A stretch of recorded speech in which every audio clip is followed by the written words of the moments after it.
Hello, everyone, and welcome to our first session in American English Live Series 22. We're so excited to have each of you here with us today. My name is Dr. Darlene Wiggins-Dockery, and I will be your host today and joined by our moderator behind the scenes, my colleague, Kara, who will be answering your questions in the chat and responding to your comments. We wanted to let you know that today's session will be recorded and shared across various platforms. By attending and adding your comments to the chat or to the comment section during today's webinar, your first name, your country, and or your comment may be included in the video recording. By participating, you consent to your appearance in the recording and its use for the purposes of the work related to the business of FHI 360 and the United States Department of State. If you do not want to appear in the recording, please do not share any comments in the chat or in the comments boxes during the live webinar. Now, throughout Series 2022, we will explore a variety of strategies for fostering student motivation and engagement in the English language classroom. We hope that you will be able to use the practical ideas that are shared here. So here's what you can expect today. The session will be about 60 minutes long. The presenter will present the material, and I, as your host, will ask questions and make comments too. But we really hope to hear from you, our audience, so that we can address your ideas and experiences. So please share your thoughts and your comments in the chat box or the comments feature. When our session comes to a close, you will have an opportunity to complete a session attendance quiz in the AE Live Series Canvas course to be eligible to receive a digital badge for your participation. You must be registered for the series to access the attendance quiz, and we will share the registration link for the series at the end of the session. If you've already registered, you will be able to access the attendance quiz after the session in the Canvas course at moocs.openenglishprograms.org. To pass your attendance quiz, you must answer 2 out of 3 multiple choice questions correctly on the first try. So if you successfully pass the quiz on your first attempt, your badge will be available immediately for download from Canvas, and you will receive a notification email. Now for today's webinar, boosting student motivation through multiple means of expression in universal design for learning.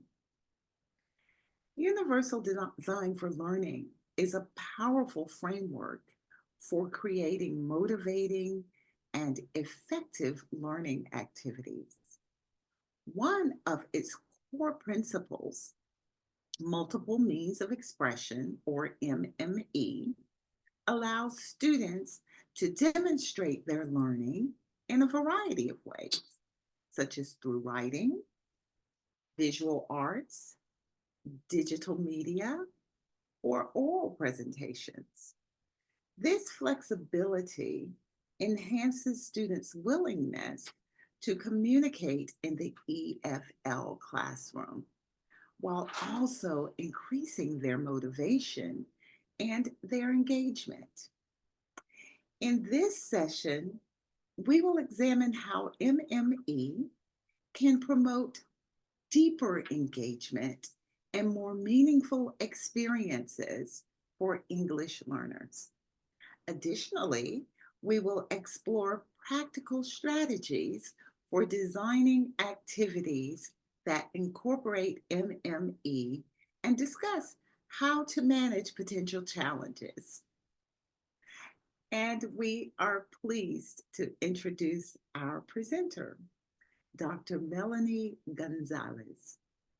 Melanie is a regional English language officer in the Bureau of Educational and Cultural Affairs for the U.S. Department of State. Previously, she was a professor of education, a published scholar, and academic chair for 11 years at a public university in Salem, Massachusetts. Melanie has also taught in a variety of contexts, nationally and internationally, including a university-based intensive English program, English for academic purposes, composition courses, community English classes, middle school English as a second language, and English teacher preparation. She was also a 2023 Fulbright Garcia Robles U.S. Scholar in Teaching English as a Foreign Language in Mexico. Welcome, Melanie. Thank you, Darlene, for that introduction. Hi, everyone. I am so delighted to be with you here today to talk about boosting student motivation through multiple means of expression, or MME, in Universal Design for Learning. So one of my most fun teaching experiences was teaching 11 to 13-year-old middle school students English back in my home state of Florida. But it was also one of my most challenging, in that sometimes my students took a little extra care in how I could plan for how to engage and motivate them to learn English while they were busy with other school classes, their life, and let's face it, their friends. So teaching them taught me to be more thoughtful in how I engage and motivate my students, which led me to this topic that I am excited to share with you today. But before we get into the topic of this webinar, I'd love to hear your thoughts, and yours too, Darlene, about how you engage and how your students are motivated. So have you all had experiences like mine where it took a little extra planning to engage and motivate them? So please share in the chat, why do students sometimes feel unmotivated or anxious about language practice or assignments? Oh, what a great question to start off with, Melanie. I think we've all had that experience where our students did not seem to be very motivated. So we want to hear from you, our audience. Why do students sometimes feel unmotivated or anxious about language practice or assignments? Let's hear your responses. See if we have any have come in yet. Yes, we have. One of the responses we have is they may be nervous about drills in the classroom. They may be overwhelmed by vocabs and grammars.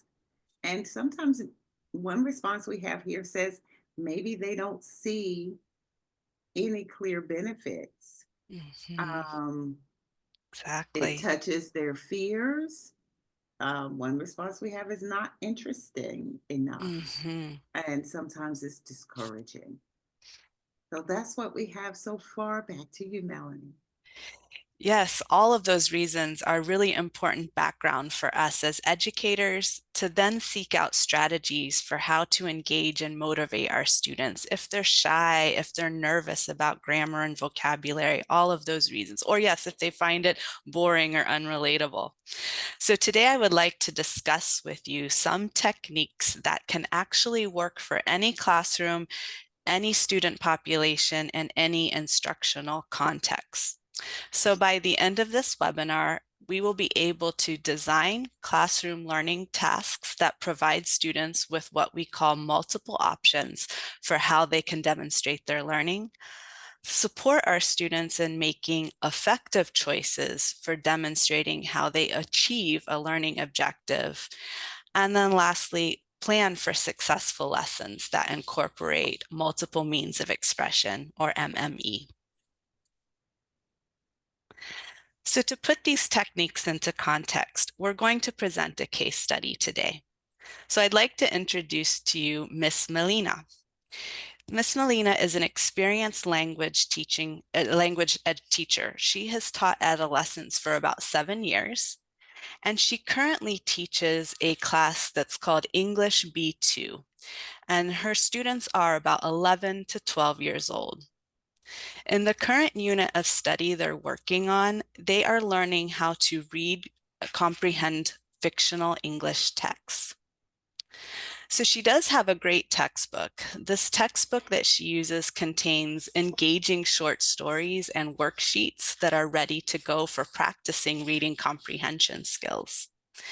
And her students seem to enjoy the stories. However, sometimes she notices that when they are practicing their reading comprehension more independently, 5 to 6 students regularly do not finish their worksheets, or sometimes they just copy their answers off of a friend's worksheet. So she wants to try something new with her students to solve this issue. Sounds like some of them are experiencing things that were shared with us by our participants in our previous question. Yes, quite likely. Mm-hmm. So the principle of providing multiple means of expression from universal design for learning is one way that experts say can help teachers with Miss Melina's dilemma. So as we go over this principle, let's offer Miss Melina some advice to apply our understanding of this new principle. So please do keep in mind that Miss Melina's dilemma and our recommendations won't apply just to her classroom, to just a reading class, or to adolescent students. It can really work for any context or age group, so keep your own students and classrooms in mind. So what do we mean by Universal Design for Learning, or UDL? So UDL is an educational framework that aims to make learning more accessible and effective for all students by providing what we call multiple means or multiple ways to engage our students, to represent our curriculum and new ideas to the students, and for students to express their learning. So these are represented by 3 core principles called multiple means of engagement, representation, and you'll see in UDL, they call it action and expression. But for the purposes of our webinar today, we're going to actually use the term multiple means of expression, or MME.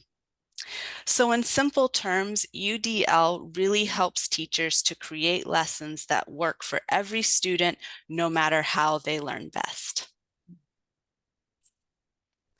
So let's zoom in on multiple means of expression, or MME, the focus of our webinar today. The MME encourages educators to provide different options for learners to demonstrate their learning through various formats for assignments, like presentations, essays, projects, or maybe they produce some sort of multimedia like a video or a PowerPoint presentation. So really what this means is that we are giving students various options to show their understanding so that they can choose the method that works best for them. So it sounds like they get to choose what learning activities that they use to demonstrate their understanding. That's where we're going with this, right? Exactly right. So really, instead of a grammar quiz to show their learning of, let's say, for example, irregular past tense verbs, they might actually choose to create a short role play to perform for the class or for the teacher instead. So why might teachers like me, like Miss Melina, or like all of us want to give our students choices? What are the benefits for doing this? Well, one key way is that it increases our students' engagement and motivation for their own learning. We can cater to students' different learning styles, their interests, and thereby we increase student engagement and their motivation to learn and practice a new language. It also promotes student agency. And what do we mean by agency? Agency is when we empower students to take ownership of the learning process itself. This provides students a sense of confidence in their language abilities when they feel that sense of ownership and that they had decision making in how they show their learning.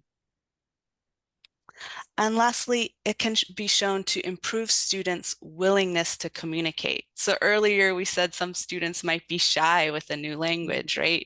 Well, students are more likely to feel comfortable using a new language when they can choose methods that best suit their strengths and their preferences and interests.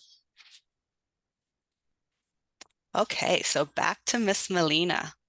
So something that Miss Melina learns about in multiple means of expression is that the number one thing to do to get started with this principle is to get to know her students. So she is wondering about these two questions. What do I need to know about my students? How should I get to know them? What advice would you give her? So we want to hear your advice for Miss Melina. I'm thinking something like learning styles, Miss Melanie, like some students do better, for example, with visual representation of what they understand rather than text. So let's see what our participants say. Absolutely. Wait, before we give that response, we have a question from Sure. Dorada. Dorada wants to know, is this the same thing as personalizing teaching? Really great question. But multiple means of expression is a part of personalizing learning. So this is just one way students, when they are doing an assignment or you give them a assessment or a project to do, that is what we're talking about with multiple means of expressions, when students choose how they show their learning. Um, so personalizing learning is a bigger term that, yes, this is one way we can personalize and make our teaching more student-centered. So great question. Yes, thank you, Dorada. We have some responses, Melanie, for ways that Miss Melina can get to know her students. She can assess their needs through a survey.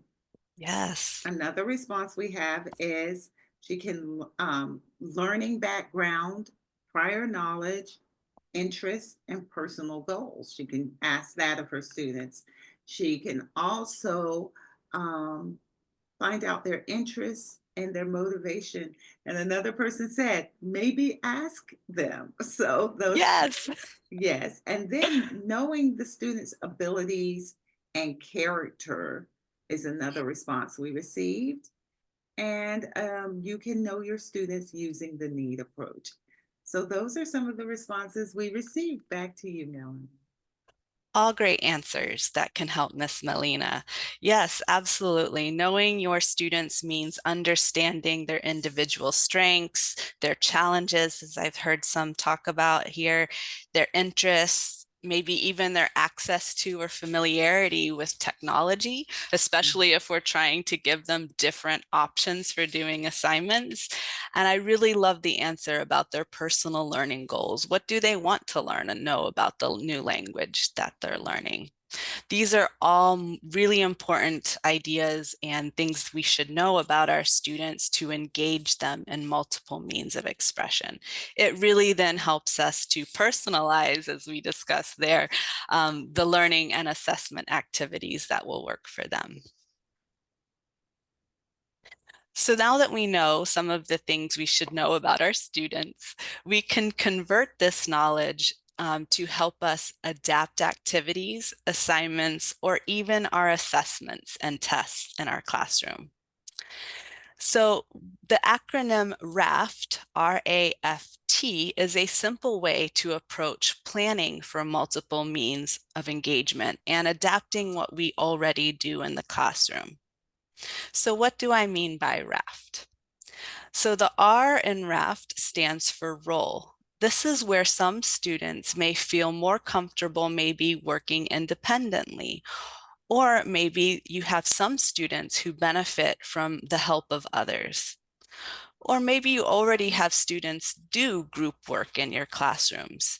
In this vein, you might allow them to choose a role like speaker, researcher, or note taker to offer them some choice in their role in the assignment or learning task.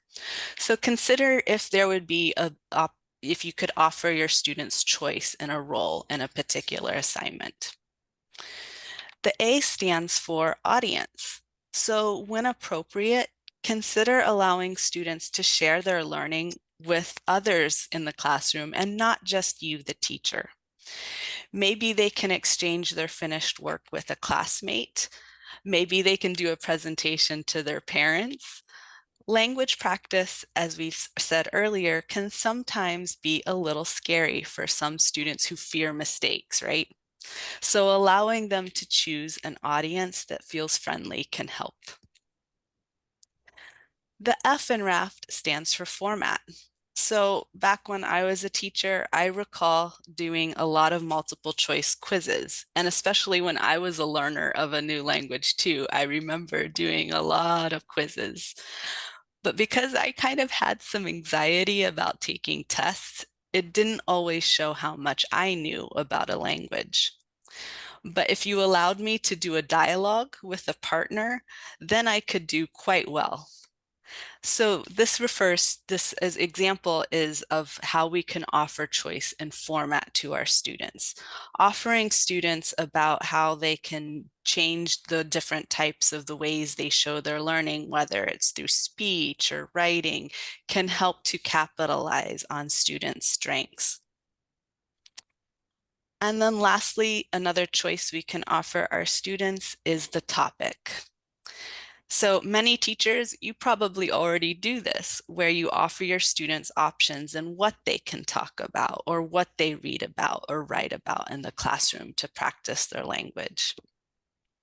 Melanie, I think many of our teachers will recognize strategies from MME that they're already using in their classroom, such as choice or such as allowing students a different kind of presentation. Absolutely. So here's a question we received earlier. Mhm. I wonder, though, about format. If I am Mhm. teaching a speaking class, can I really just let my students write instead? Oh, such a great question. And this is really important to keep in mind. No, actually, not all RAFT options are appropriate or effective for every learning objective in our classrooms. So yes, if you're teaching a speaking lesson and the objective is for the task is to have students demonstrate their speaking abilities, they do need to talk, right? Mhm. So I would recommend being creative and maybe letting students who prefer writing to maybe write a dialogue and deliver it in front of the class in a role play. Or maybe we can look for other parts of RAFT to engage and motivate students, such as the choice and topic that they speak about. Or maybe we offer a different audience that they could speak in front of a small group of students or record themselves to play back instead of doing their speaking live in front of the class. So those are some ways that you can still offer choice, even if your objective is more limited or very, very specific to your curriculum? Great question. So back to Miss Melina. So here are two snippets, an original version and a revised version that includes multiple means of expression from a reading lesson plan in her classroom. In this lesson plan, students are asked to practice their reading comprehension. So which one do you think, snippet A or snippet B, uses this principle of multiple means of expression? Take a moment to read over and put your letter in the chat as your response. Okay, so we're looking for your responses. Which one uses the principle of MME? Practice A or practice B? Let's see what responses that we have so far coming in. I see Oh, a look at lot everyone. of B's. I see a lot of B's, Melanie. That's all I see. I see only Absolutely. B's. Exactly right. Exactly right. B times 100. I like that one, Joey. Okay. So, Absolutely. okay, so back to you, Melanie. Great. So we can see here that Miss Melina in snippet B asks her students to choose a comprehension check method. We see here drawing a storyboard that illustrates sequence of events, record a short video, or writing their answers rather than doing the traditional reading questions and answering and writing the responses to the reading comprehension questions. Okay, so let's look at maybe a challenge question related to this. So which RAFT option then did Miss Melina offer in snippet B here? Was it role, audience, format, or topic? Okay, we're looking for your responses. Which did she offer? You all said B. Why did you say B? Which did she offer? Okay. Melanie, I'm seeing format. Absolutely, yes. So she did. She engaged in offering her students choice in format, or the F in RAFT.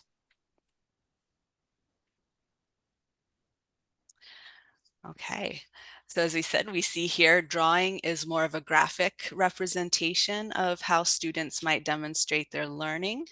A recording is obviously in speaking, and then we even have the traditional response of writing our answers to comprehension questions. So some students like the traditional forms too, Melanie. So what do we do with that? I think that we don't need to get rid of our old lesson plans, do we? Exactly. Some students do like traditional responses like multiple choice questions or writing answers. So multiple means of expression really just seeks to add a few extra choices or options to what we already do as a way that we can reach all students in our classrooms whenever possible. Okay. All right, so now we can recognize a bit about multiple means of expression in our classrooms, and we have a good tool to set this up. How can we actually then set ourselves up for success? In this section, I will review 5 strategies in detail that we can keep in mind when we are sitting down to plan a lesson that uses multiple means of expression. Okay, so our first strategy is to set clear learning objectives. What do I mean by a clear learning objective? It is one that is easy to understand, it is easy to assess and to know if students have achieved that objective or not. But most importantly, a clear learning objective is one that our students know too, that we've shared this objective with them and we remind them of this learning goal when they make a choice and when they're sitting down to work on their assignments. So recall that Miss Melina is teaching a level B2 English reading class, and her current unit is focusing on identifying narrative structure in a fictional text. So Miss Melina needs to create a clear learning objective for her students. So let's break this down and talk about what a clear learning objective is when writing it for our lesson plans, and most importantly, for our school administrators that might want to see this objective and know where we're at in our curriculum. Mhm.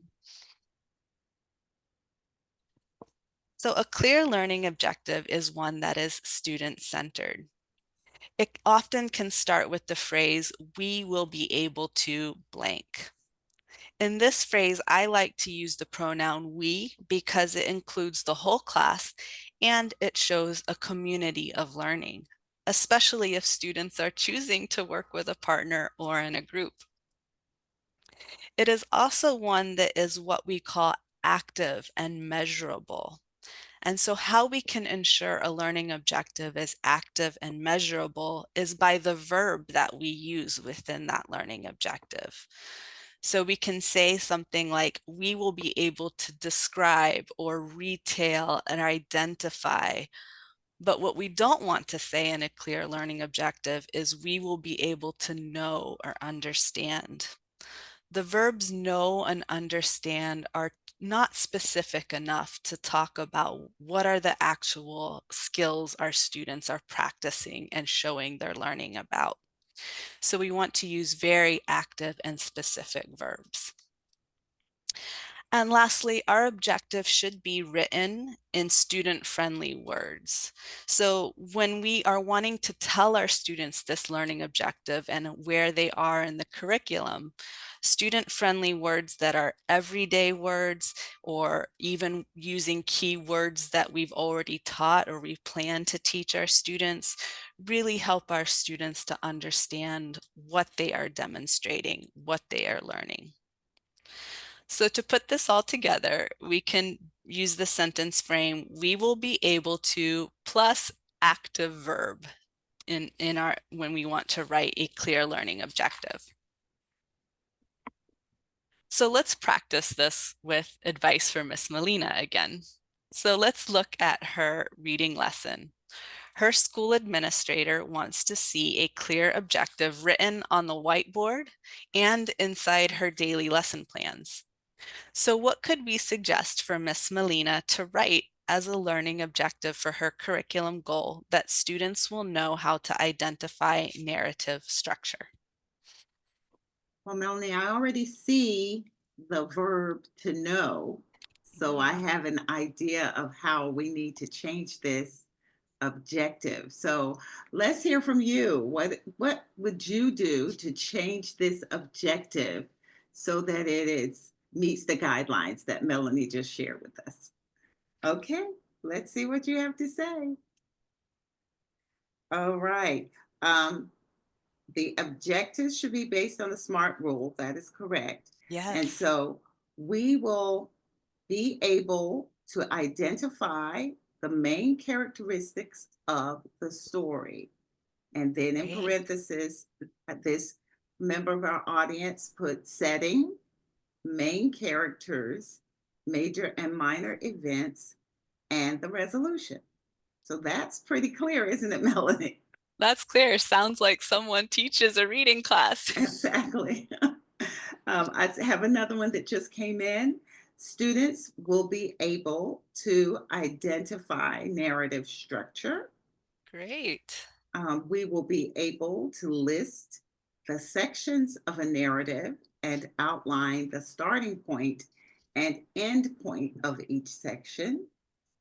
By the end of the class, students will be able to identify the structure of the narrative text based on the teacher explanation. So those are all very clear objectives. Yes, great work. All very clear objectives and written in a very student-friendly way. Thank you for sharing. Mhm. We have a question, Melanie, that came Sure. in before we move on. Um, the question is, are the engaging means the same for children as well as adults? Yes, absolutely. So a clear learning objective and knowing how to engage students, it really doesn't matter the age. Even some adults get shy about speaking in front of a class and versus maybe even some children are really excited to speak in front of a class. So no matter your age, you can definitely engage different multiple means of expression. Now, you should consider that if you teach teach, let's say, 3-year-olds, maybe they don't write yet. So maybe we look at the RAFT options that doesn't involve writing. Maybe they draw a picture, maybe they do more speaking, or they do more nonverbal expressions, such as showing hand gestures to show their learning. So sometimes age does come into importance in our considerations. But great question. Thanks, Melanie, for that. And thank you for your question.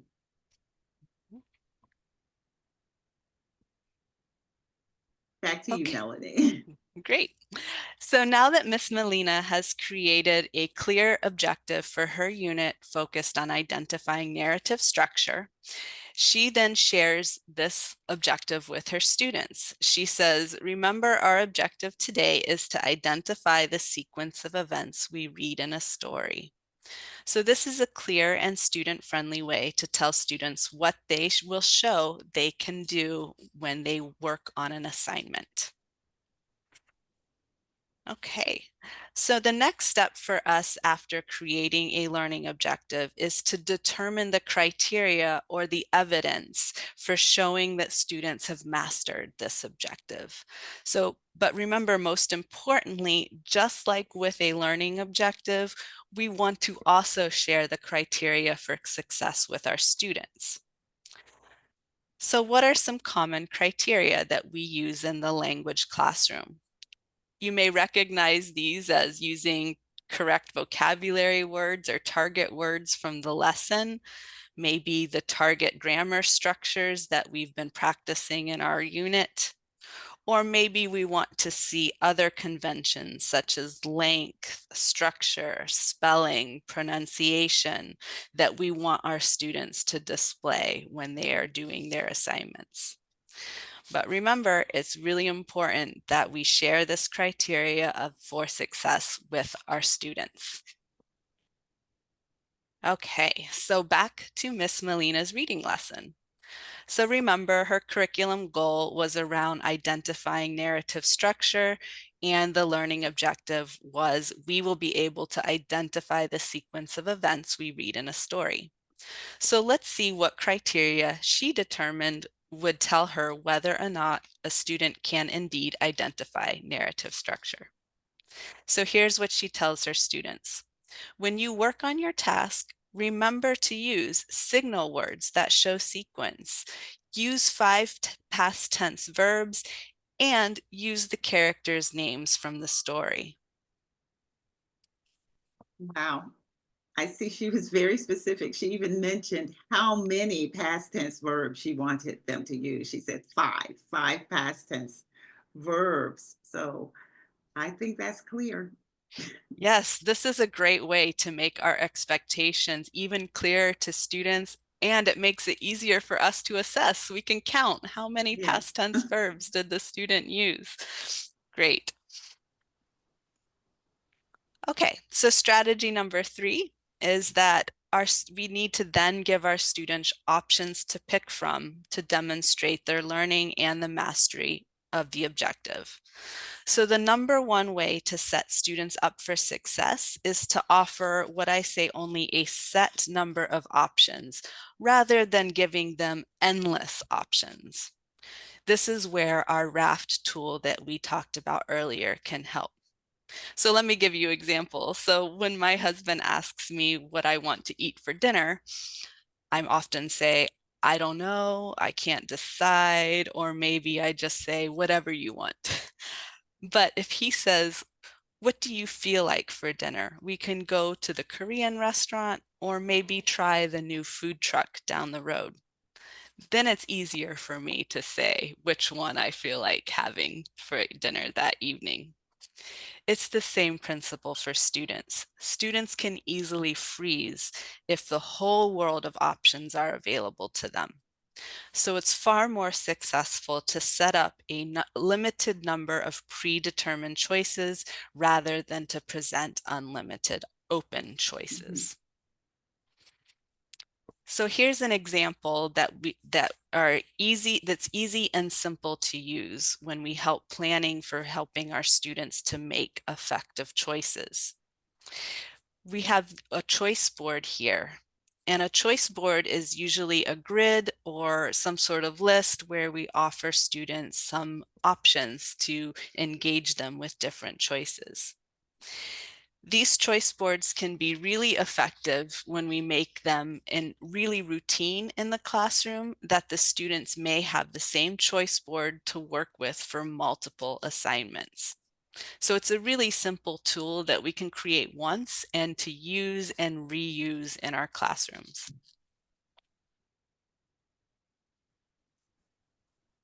So I'm looking at your choice board, Melanie, and all of the options do provide for students with different learning styles. I see the record a video for retelling the story, or for students who are visual, who express themselves best visually. I see draw storyboard with caption. And then we do have the more traditional write a summary. So those options do provide the opportunity to engage pretty much everyone. Absolutely. And yes, again, remember, we have the more traditional options there too, meaning that we just need to modify what we already do, perhaps in the classroom a little bit, for those who might like to write or prefer that traditional form. So back to Miss Melina's case. So remember, she decided to offer choice in format of the F of our RAFT tool. Her learning objective was to identify sequence of events in a story, and she has those three criteria for success that she's told her students to pay attention to. So now the students can choose from these 4 options to show her that they can achieve the objective and use the right language to do so. Okay, now for a challenge question. Let's create a choice board really quick in a few minutes. So remember, we have the RAFT tool to help us plan for multiple means for expression for our students. So let's say we have our students speak because it is a speaking class. What could our choice board with options other than format or the F could we offer students for a speaking task? So this would be in role, audience, or topic. Okay, so let's hear from you. If you have a speaking task, how can you get your students to present using the options that you had on the choice board? Okay, already have some quick responses coming in, Melanie. I see MB says a role play. JM says real life scenarios. DH says a dialogue or drama, excuse me. SM says individual oral presentation, role play, or dialogue. See, PowerPoint, monologue, speaking at the sharing a poem, um, drama. So we have lots of ways that they could demonstrate speaking, don't we? Absolutely. Awesome, awesome options for R, A, and T. I really enjoy the idea of also the vlog that was stuck because you're using the real life and pairing that with speaking. So that's really meaningful for students. So really great options to motivate students to do speaking in a classroom.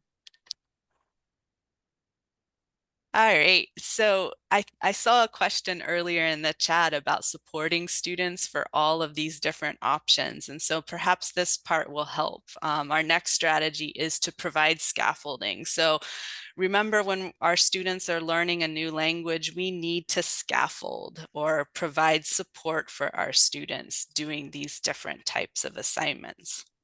So again, remember, we talked about one of the #1 ways to provide support for our students is to provide only a set number of options rather than endless options. So using a choice board like we discussed in the last section will help accomplish that.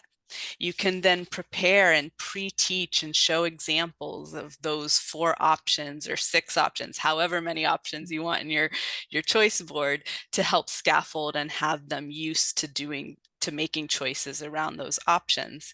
You can even have them cross out if they've done a role play in one activity and you want them to try a PowerPoint in the next time. You could encourage them that they actually have to complete the choice board like a bingo Mm, card in mhm. order to try something new.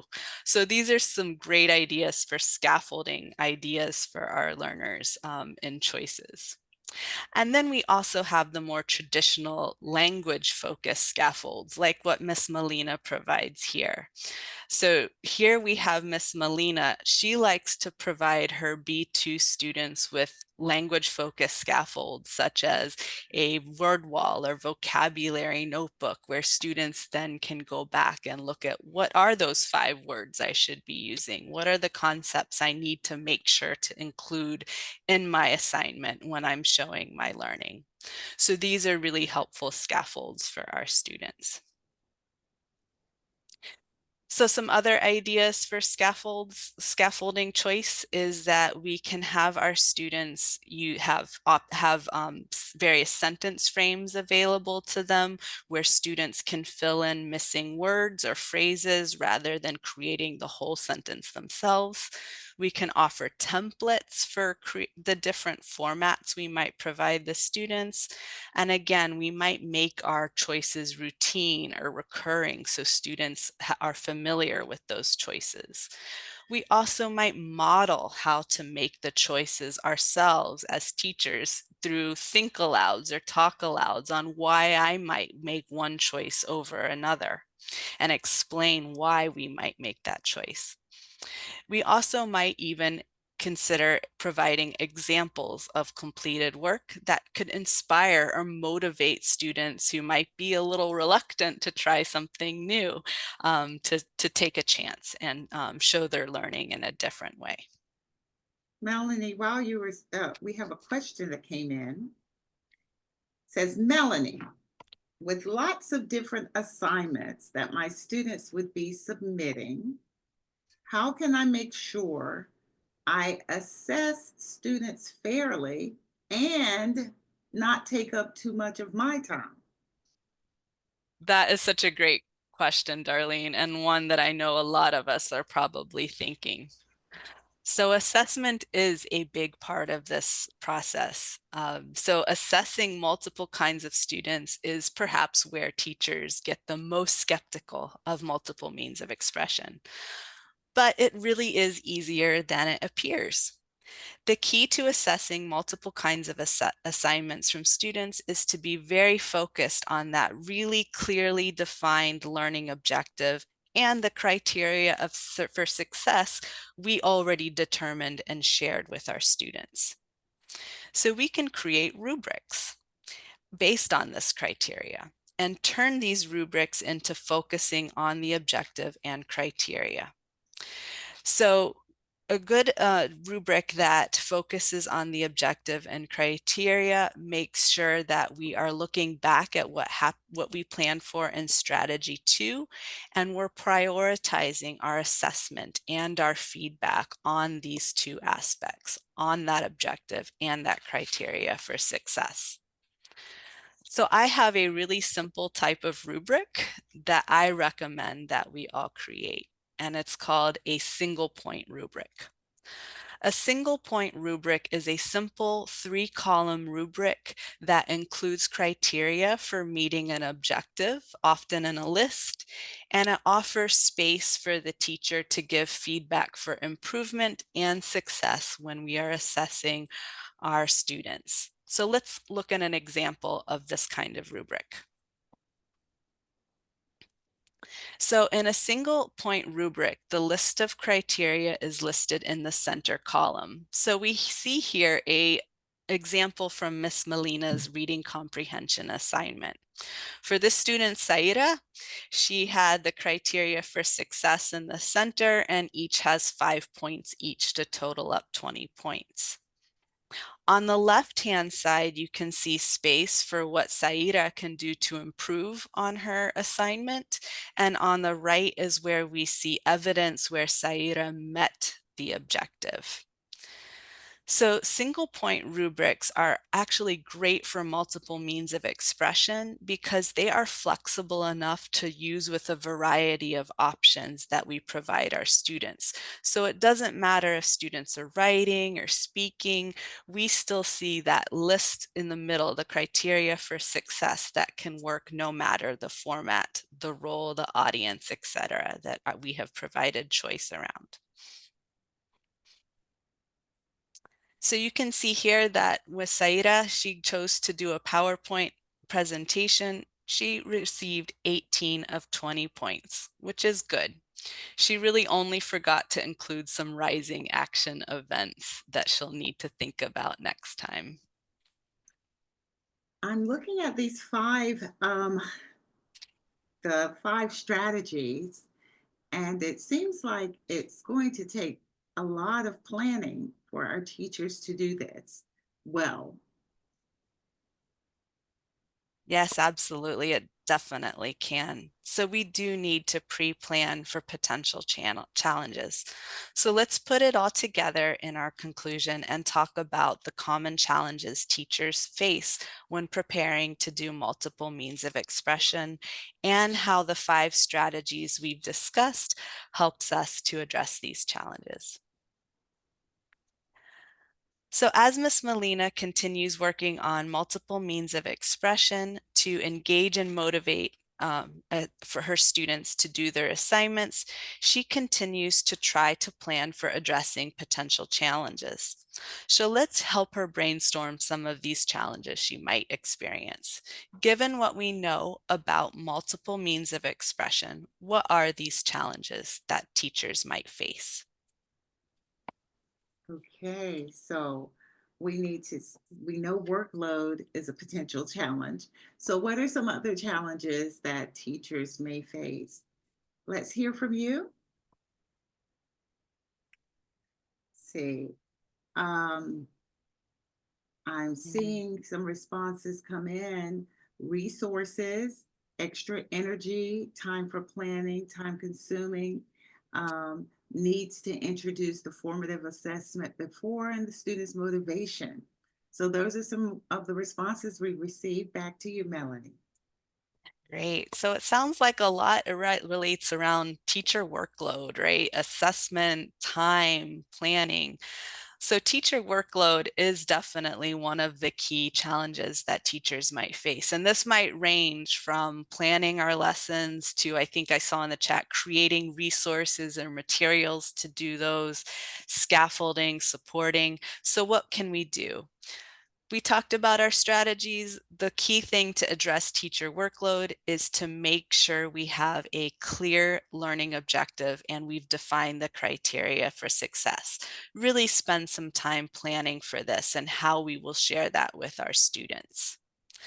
The less is more principle also applies. So rather than doing choices, as I said, open lots of different options, letting the students choose whatever they want, use choice boards that tailor to what we know about our students and that we use routinely in the classroom instead of constantly rethinking new options for the students. And lastly, we can help in terms of assessment and feedback, use the students in the classroom as also assessors. So build in time for self and peer feedback. Use that power of classmates to help with assessment. Now, sometimes students might be reluctant to try some things new, to try new things, especially when they might be in other classes at that school that does not use MME. So sometimes when we face reluctant students, we can just use that principle of limiting the number of options and making sure we know our students and what will interest them so we can motivate these reluctant students. We might also add choice for role of audience instead of just format or topic. Consider changing up what they do in the assessment and the assignment and who they're talking or working with in their assignments. So adding choice and role for audience can help students feel more comfortable trying something new. And then lastly, as we talked about, assessment is a big piece. And I saw that in the chat too, taking the time to assess and provide feedback on lots of different assignments. Rubrics are really our friend here. So creating simple and flexible rubrics like a single point rubric can help us focus our feedback on the learning objective. And again, we really need to be strategic and focus our feedback only on that objective. It can be too easy to get distracted by different types of assignments. So make sure that we are really clearly focusing our grading and our feedback on that objective. And I'll say it again, use the power of the students in the classroom. Build in time for self and peer feedback. The teacher does not have to do all of the feedback and assessment themselves.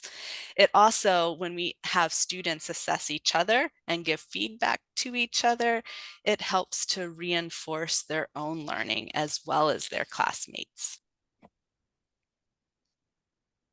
Okay, so you all have provided such wonderful advice to Miss Molina in this session.